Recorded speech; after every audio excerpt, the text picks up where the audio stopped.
भारत माता की। भारत माता की।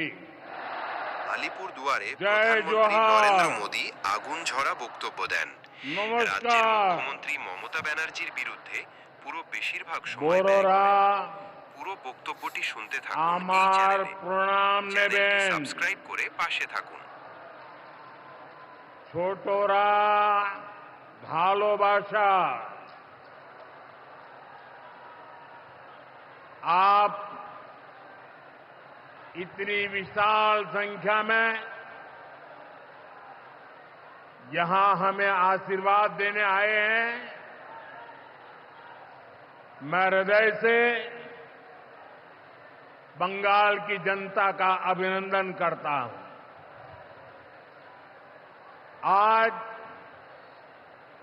एवरेस्ट डे भी है। आज के दिन तेनजिंग नोर्गे जी ने एवरेस्ट पर अपना परचम लहराया था।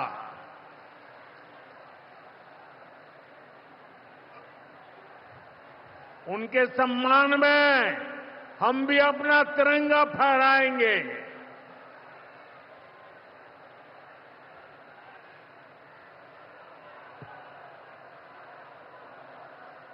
और आज ही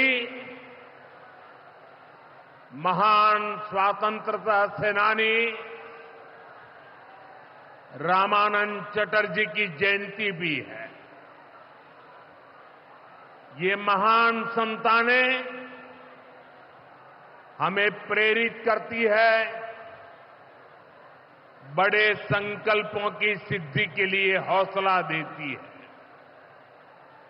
साथियों, 21वीं सदी में भारत नए सामर्थ्य के साथ समृद्धि की नई गाथा लिख रहा है। आज देश का हर नागरिक भारत को विकसित राष्ट्र बनाने के लिए जुटा है, दिन रात जुटा है। और विकसित भारत बनाने के लिए पश्चिम बंगाल का भी विकसित होना बहुत जरूरी है। और इसलिए पश्चिम बंगाल को भी नई ऊर्जा के साथ जुटना है। बंगाल को फिर उसी भूमिका में आना होगा जो कभी यहां की पहचान थी। इसके लिए जरूरी है कि पश्चिम बंगाल फिर से नॉलेज का, ज्ञान विज्ञान का केंद्र बने। बंगाल मेक इन इंडिया का एक बहुत बड़ा सेंटर बने।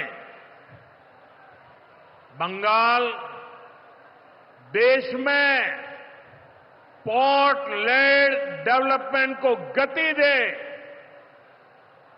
बंगाल अपनी विरासत पर गर्व करते हुए, उसे संरक्षित करते हुए तेज गति से आगे बढ़े।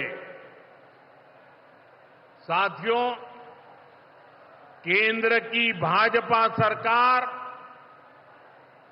इसी संकल्प के साथ काम कर रही है। भाजपा पूर्वोदय की नीति पर चल रही है। बीते दशक में बीजेपी सरकार ने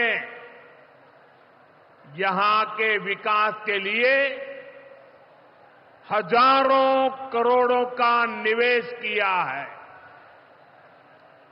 अब से कुछ देर पहले यहां सिटी गैस डिस्ट्रीब्यूशन नेटवर्क का शुभारंभ भी हुआ है। केंद्र सरकार के प्रयासों से ही कल्याणी एम्स बना है। न्यू अलीपुरद्वार और न्यू जलपाईगुड़ी जैसे रेलवे स्टेशनों का पुनर्विकास किया जा रहा है। बंगाल की व्यापारिक गतिविधियों को उत्तर भारत से जोड़ने के लिए डेडिकेटेड फ्रेट कॉरिडोर बन रहा है। कोलकाता मेट्रो का अभूतपूर्व विस्तार किया गया है। ऐसे अनेक प्रोजेक्ट हैं जो भारत सरकार यहां पूरे करवाने का प्रयास कर रही है। भाजपा सरकार ईमानदारी से सबका साथ सबका विकास के मंत्र को लेकर बंगाल की प्रगति के लिए समर्पित है, क्योंकि बांग्लार उदय तबई विकसित भारतेर जय। साथियों, ये समय पश्चिम बंगाल के लिए बहुत अहम है। ऐसे में पश्चिम बंगाल के हर नौजवान पर, आप सब पर बहुत बड़ा दायित्व है। आप सबने मिलकर के बंगाल का भविष्य तय करना है। आज पश्चिम बंगाल एक साथ कई संकटों से घिरा हुआ है। एक संकट समाज में फैली हिंसा और अराजकता का है।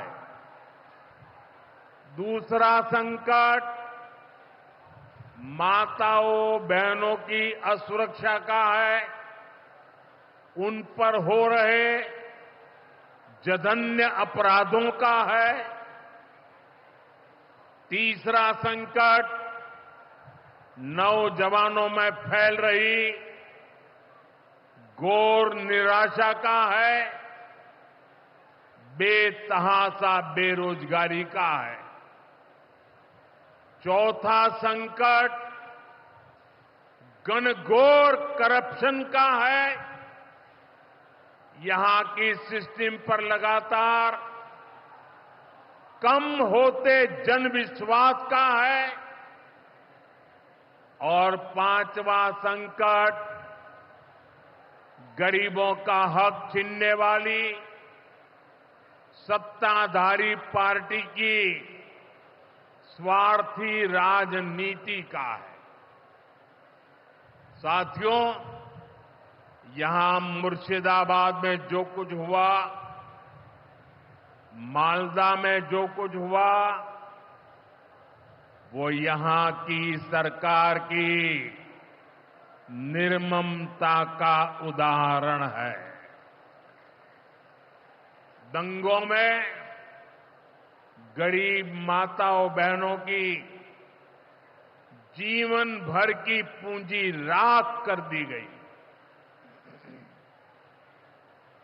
तुष्टीकरण के नाम पर गुंडागिर्दी को खुली छूट दे दी गई।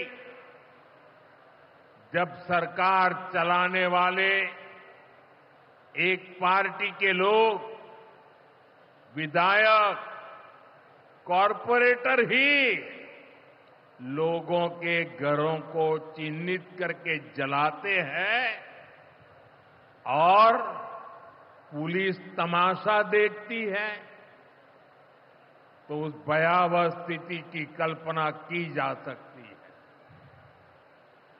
मैं बंगाल की भद्र जनता से पूछता हूं, क्या सरकारें ऐसे चलती हैं? यही भावेश्वर कर चलेगी? साथियों, बंगाल की जनता पर हो रहे इन अत्याचारों से यहां की निर्मम सरकार को कोई फर्क नहीं पड़ता। यहां बात बात पर कोर्ट को दखल देना पड़ता है। बिना कोर्ट के बीच में आए कोई भी मामला सुलझता ही नहीं है। बंगाल की जनता को अब टीएमसी सरकार के सिस्टम पर भरोसा नहीं है। यहां की जनता के पास अब सिर्फ कोर्ट का आसरा ही है। इसलिए पूरा बंगाल कह रहा है, बंगाल में मची चीख पुकार, नहीं चाहिए निर्मम सरकार। बांग्लार चित्कार लागबे ना, निर्मम सरकार। साथियों, भ्रष्टाचार का सबसे बुरा असर नौजवानों पर पड़ता है, गरीब और मिडिल क्लास परिवारों पर होता।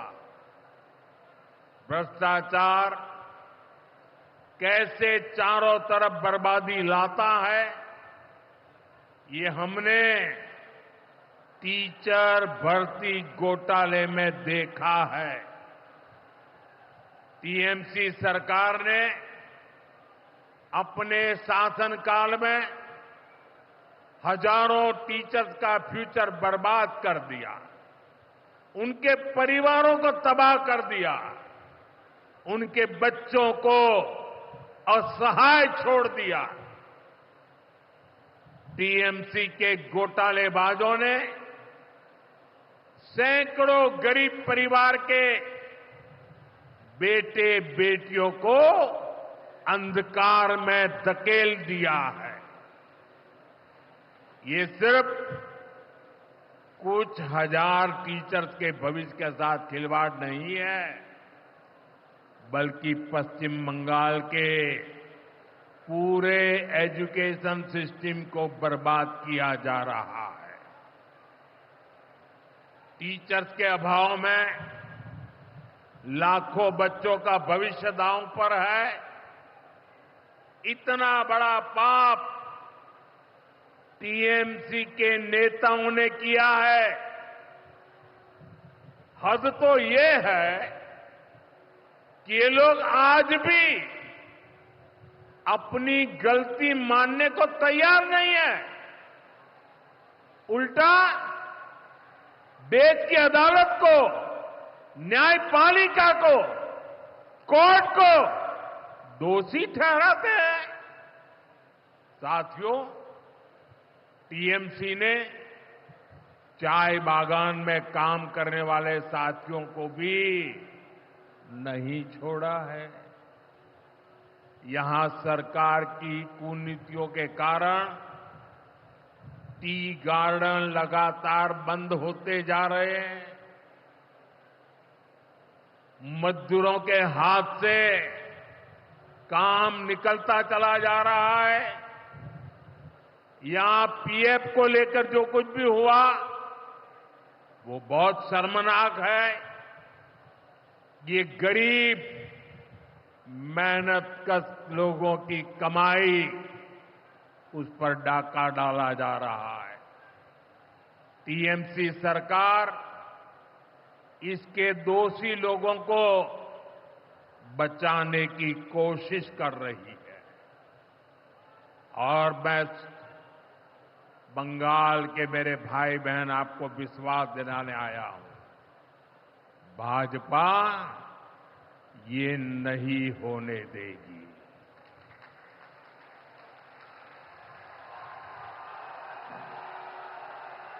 साथियों, राजनीति अपनी जगह पर है, लेकिन गरीब, दलित, पिछड़े, आदिवासी और महिलाओं से टीएमसी क्यों दुश्मनी निकाल रही है?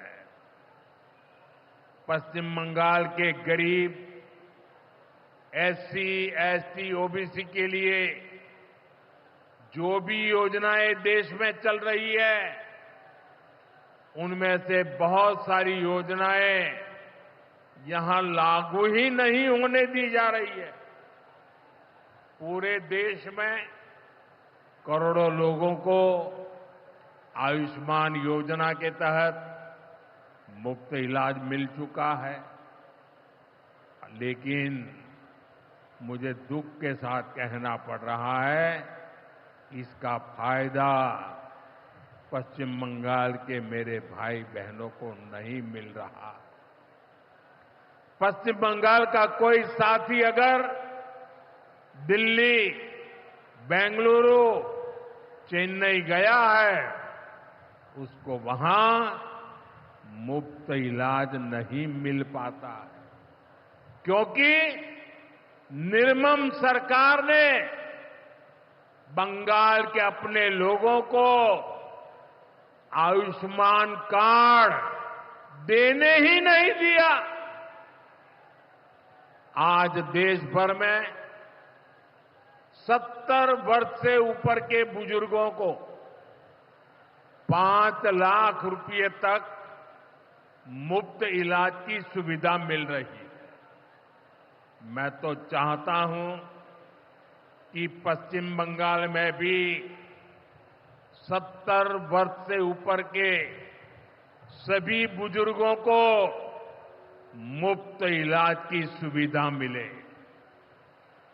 लेकिन टीएमसी सरकार ये नहीं करने दे रही है।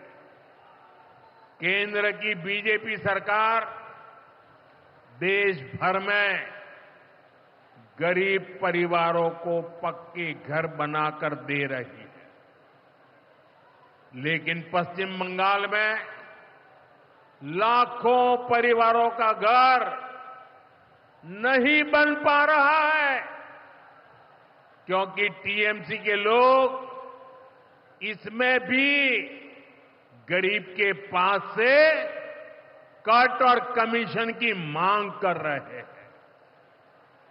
आखिर टीएमसी सरकार आप लोगों को लेकर इतनी निर्मम क्यों है? साथियों, यहां की निर्मम सरकार के जितने उदाहरण दो वो कम है। पश्चिम बंगाल में बहुत बड़ी संख्या में हमारे विश्वकर्मा भाई बहन हैं। ये लोग हाथ के हुनर से अनेक प्रकार के काम करते हैं। इनके लिए पहली बार भाजपा सरकार विश्वकर्मा योजना लाई है। इसके तहत देश के लाखों लोगों को ट्रेनिंग मिली है, पैसा मिला है, नए टूल मिले हैं, आसान ऋण मिला है, लेकिन पश्चिम बंगाल में 8 लाख एप्लीकेशन अभी भी लटकी पड़ी है।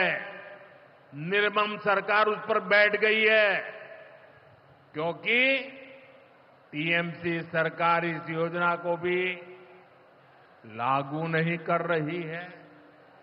साथियों, टीएमसी सरकार की मेरे आदिवासी भाई बहनों से भी दुश्मनी कुछ कम नहीं है। देश में पहली बार जनजातियों में भी सबसे पिछड़ी जनजातियों के लिए पीएम जनमन योजना बनाई गई है। पश्चिम बंगाल में बहुत बड़ा आदिवासी समाज है। टीएमसी सरकार गरीब आदिवासियों का विकास भी नहीं होने दे रही है। उसने पीएम जनधन योजना को यहां लागू नहीं किया। टीएमसी हमारे आदिवासी समाज को भी वंचित ही रखना चाहती है। साथियों, टीएमसी को आदिवासी समाज के सम्मान की परवाह नहीं है।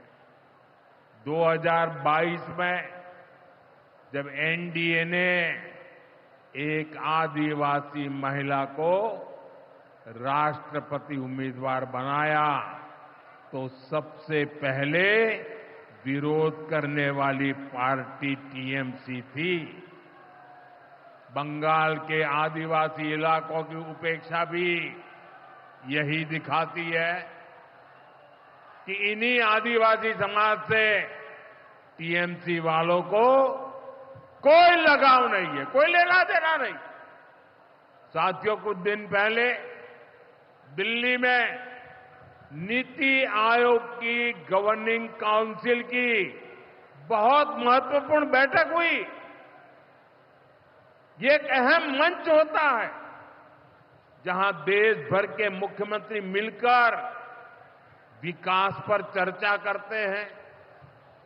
लेकिन अफसोस की बात है कि इस बार बंगाल सरकार इस बैठक में मौजूद ही नहीं रही। दूसरे गैर भाजपा शासित राज्य आए, सभी दल के नेता आए, हमने साथ बैठकर चर्चा की, लेकिन टीएमसी को तो सिर्फ और सिर्फ 24 घंटा पॉलिटिक्स करना है और कुछ करना ही नहीं है। पश्चिम बंगाल का विकास, देश की प्रगति उनकी प्राथमिकता में है ही नहीं। साथियों, केंद्र सरकार की जिन योजनाओं को यहां लागू किया भी गया है, उनको पूरा नहीं किया जा रहा।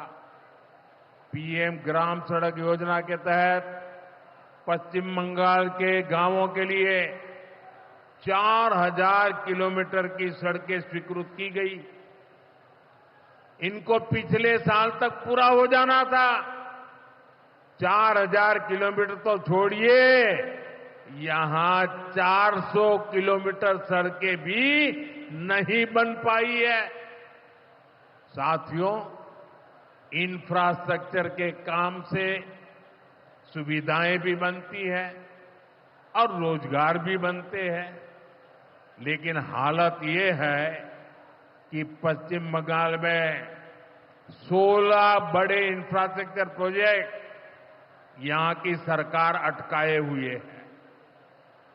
ये 90,000 करोड़ रुपए से अधिक के प्रोजेक्ट हैं। कहीं रेल लाइन आनी थी, रुकी पड़ी है। कहीं मेट्रो बननी थी, रुकी पड़ी है। कहीं हाईवे बनना था, बंद पड़ा है। कहीं अस्पताल बनना था, कोई पूछने वाला नहीं। ऐसे प्रोजेक्ट्स को ये टीएमसी ने लटका करके रखा है। ये पश्चिम बंगाल के आप लोगों के साथ बहुत बड़ा धोखा है। साथियों, आज जब सिंदूर खेला की इस धरती पर आया हूं, तो आतंकवाद को लेकर भारत के नए संकल्प की चर्चा स्वाभाविक है।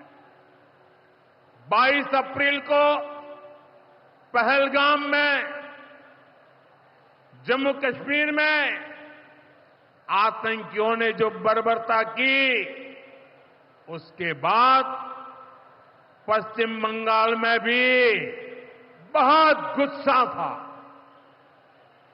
आपके भीतर जो आक्रोश था, आपका जो गुस्सा था, उसको मैं भली भांति समझता था। आतंकवादियों ने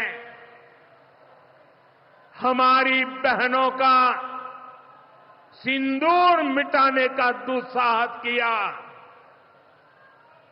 हमारी सेना ने उनको सिंदूर की शक्ति का एहसास करा दिया।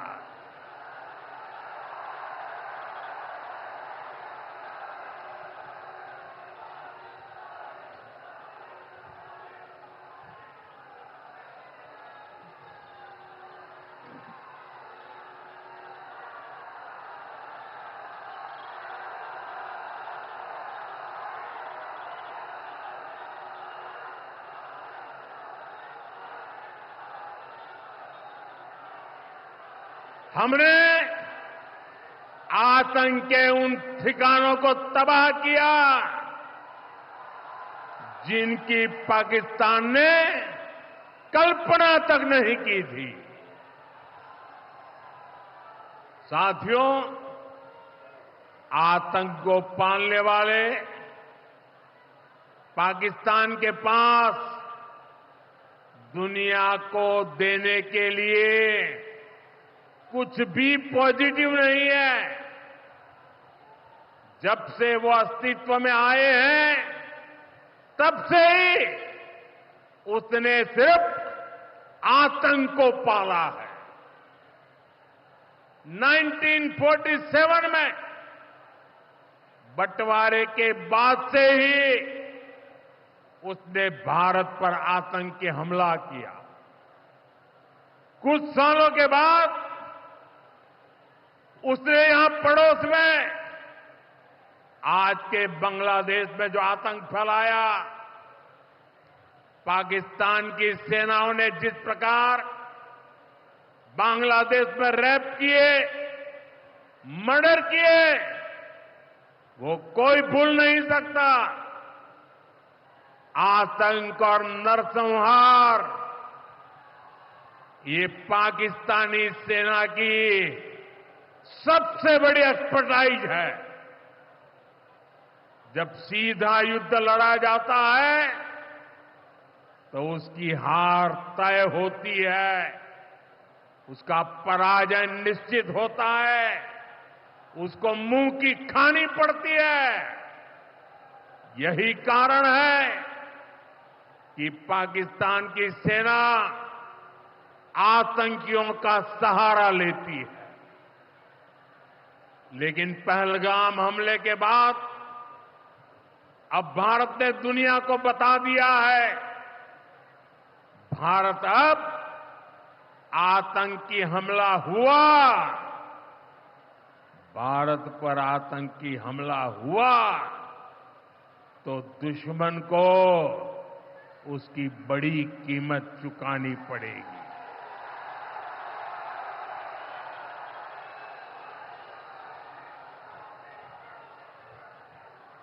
और पाकिस्तान समझ ले,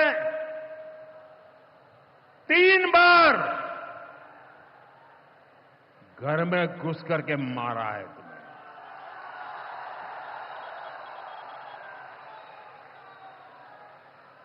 हम शक्ति को पूजने वाले लोग, हम महिषासुर मर्दिनी को पूजते हैं। बंगाल टाइगर की इस धरती से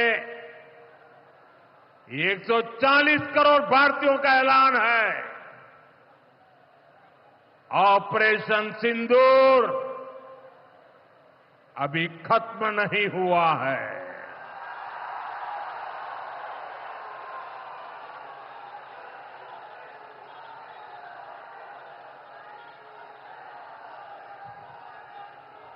साथियों,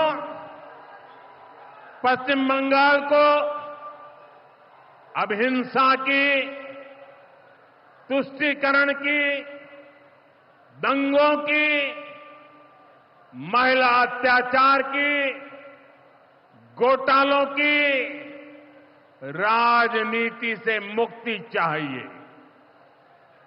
अब पश्चिम बंगाल के सामने भाजपा का विकास मॉडल है।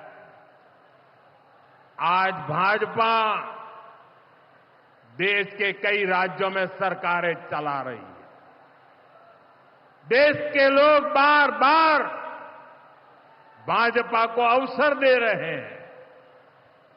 पड़ोस में असम हो, त्रिपुरा हो या फिर ओडिशा, यहां भाजपा सरकारें तेजी से विकास कार्यों में जुटी है।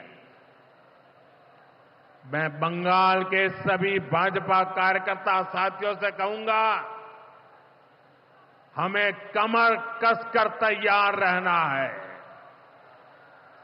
हमारे सामने एक बड़ी चुनौती है कि लोकतंत्र पर पश्चिम बंगाल की जनता के विश्वास को फिर से कैसे बहाल करें। हमें पश्चिम बंगाल के हर परिवार को सुरक्षा की, सुशासन की और समृद्धि की गारंटी देनी है। इसके लिए आने वाले दिनों में अपने प्रयासों को हमें और तेज करना होगा। साथियों, विकसित भारत बनाने के लिए पश्चिम बंगाल का तेज विकास बहुत जरूरी है। हमें पश्चिम बंगाल को उसका पुराना गौरव लौटाना है। ये हम सभी मिलकर करेंगे और करके रहेंगे। एक बार फिर आप सभी को इतनी बड़ी संख्या में यहां आने के लिए बहुत बहुत आभार व्यक्त करता हूं। मेरे साथ तिरंगा ऊंचा करके बोलिए, भारत माता की, भारत माता की, भारत माता की, भारत চ্যানেলটি সাবস্ক্রাইব করে পাশে থাকুন। ভিডিওতে একটি লাইক দিবেন এবং আপনার মতামত কমেন্ট করে জানাবেন।